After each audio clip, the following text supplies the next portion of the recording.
La Banque centrale des États de l'Afrique de l'Ouest a annoncé ce mercredi qu'elle maintiendrait son taux d'intérêt à 2,5% en 2017. La BCEAO, qui gère la régulation des politiques monétaires des 8 nations de l'UEMOA, n'a pas changé son taux d'intérêt de référence depuis septembre 2013. En effet, comme en 2016, les pays membres de l'espace monétaire connaissent une bonne croissance et un niveau d'inflation assez faible. L'institution, dont le siège est à Dakar, table sur une inflation annuelle moyenne de 1,7% au cours des 24 prochains mois, conformément à son objectif de stabilité des prix. De plus, la croissance de l'UEMOA devrait atteindre 7% cette année contre 6,8% en 2016. L'institution de Bretton Woods a félicité les pays de l'espace pour leur croissance économique solide qui s'est caractérisée par une inflation faible avec un déficit budgétaire global de 4,5% du produit intérieur brut en 2016.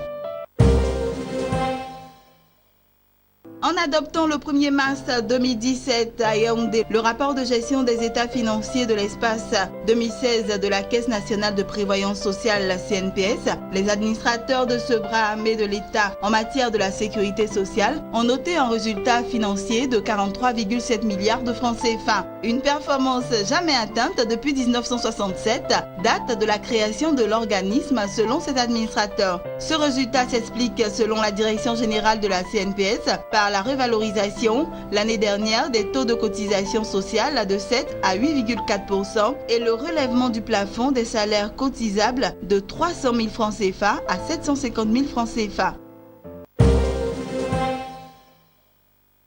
En Tanzanie, la compagnie publique chinoise Sinoma International Engineering Corporation lancera en mai prochain les travaux de construction d'une cimenterie de 1 milliard de dollars. L'infrastructure, qui sera localisée dans la ville côtière de Tanga, desservira en priorité les marchés voisins tels que la République démocratique du Congo, l'Ouganda et le Soudan. Cette usine viendra affronter une concurrence particulière bien implantée. La Tanzanie, il faut le souligner, produit chaque année environ 7 millions de tonnes de ciment dans un contexte où la demande locale progresse annuellement de 10%.